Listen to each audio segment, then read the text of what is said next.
पहले चरण के मतदान के तहत महाकौशल पर खास फोकस है। राहुल गांधी दल बदल से लगातार बिखरती जा रही एमपी कांग्रेस में जान फूंकने के लिए सिवनी और शहडोल के दौरे पर रहे। सबसे पहले उन्होंने सिवनी की धनौरा में चुनावी सभा को संबोधित किया।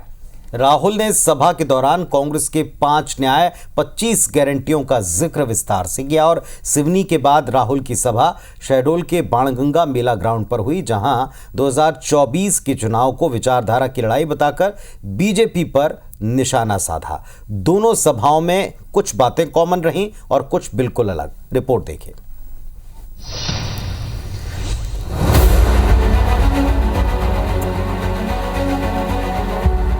कांग्रेस के लिए मध्य प्रदेश में लोकसभा का रण किसी बड़ी परीक्षा से कम नहीं। छिंदवाड़ा लोकसभा सीट को छोड़ दें तो उनके पास खोने के लिए कुछ नहीं। दूसरी ओर कांग्रेस का कुनबा लगातार बिखर रहा है। पुराने साथी एक एक कर हाथ छोड़ रहे हैं,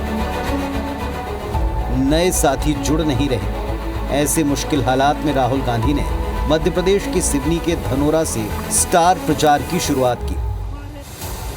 राहुल गांधी ने बीजेपी पर जमकर वार किया।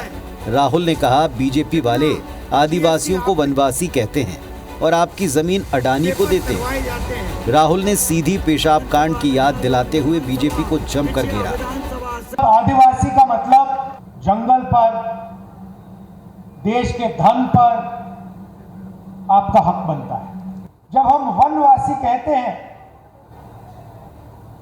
तो उसके अंदर ये छुपा हुआ है कि वनवासियों को ना जमीन का, ना जल का, ना जंगल का अधिकार मिलना चाहिए। आदिवासियों की जमीन छीनकर अदानी जी जैसे अरबपतियों के हवाले कर देते हैं। पता नहीं आपने वायरल वीडियो देखा या नहीं। बीजेपी का एक नेता मध्य प्रदेश में आदिवासी युवा के ऊपर पेशाब कर रहा था। ये इनकी विचारधारा है, ये इनकी सोच है। कांग्रेस नेता राहुल की यात्रा और सभा को गेम चेंजर बता रहे हैं। कांग्रेसी उम्मीद कर रहे हैं कि इस बार भले ही हालात उनके लिए अनुकूल ना हो, लेकिन वो बीजेपी के गढ़ों में सेंध लगाकर छिंदवाड़ा समेत कुछ अन्य सीटें जीतने में कामयाब होंगे। इधर बीजेपी का दावा है कि राहुल के एमपी दौरे से कांग्रेस को फायदे की बजाय नुकसान ज्यादा होगा।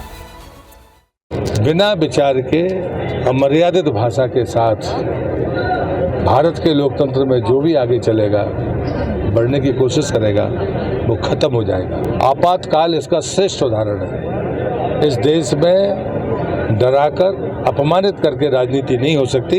ये राहुल गांधी को समझ लेना चाहिए। राहुल गांधी का एमपी दौरा कांग्रेस में कितनी जान फूंकेगा, ये तो नतीजों से साफ होगा। फिलहाल कांग्रेस का पूरा जोर 5 न्याय और 25 गारंटियों पर है। राहुल गांधी के भाषण में भी ये बात साफ देखने को मिली है। मध्य प्रदेश के मंडला और शहडोल लोकसभा क्षेत्र आदिवासी बहुल है। आदिवासी वोटर निर्णायक भूमिका में है। कांग्रेस का जोर अपने इसी पुराने कोर वोटर को साधने का और अपने पाले में रखने पर है। Election desk, IBC 24।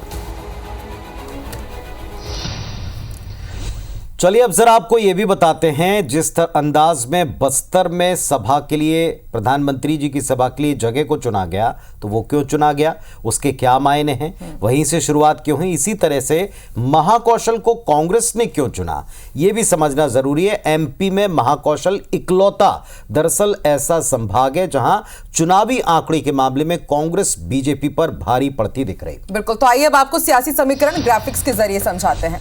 तो महाकौशल की 4 लोकसभा सीट, जिसमें जबलपुर, छिंदवाड़ा, मंडला और बालाघाट आती है, और इन लोकसभा के अंदर आने वाली कुल 31 विधानसभा सीटों में कांग्रेस के पास 17 सीटें, यानी कि आधे से ज्यादा है, जबकि बीजेपी के पास है सिर्फ 13। महाकौशल में लड़ाई कांटे की है और इसीलिए महाकौशल में दिग्गजों के दौरे सर्वाधिक हैं। प्रधानमंत्री मोदी जबलपुर पहुंचे कल और आज राहुल गांधी ने सिवनी और शहडोल को चुना। 9 अप्रैल को फिर प्रधानमंत्री मोदी बालाघाट पहुंचेंगे। दिग्गजों के दौरे के बाद सियासी पारा चढ़ेगा, आज जैसा चढ़ता दिखा है, ये बात तय है। और इसीलिए महाकौशल पर दोनों दल फोकस रख रहे हैं। एक अपना दबदबा कम नहीं करना चाहते और दूसरा अब की बार असरदार प्रचार से चुनाव जीतने की फिराक में।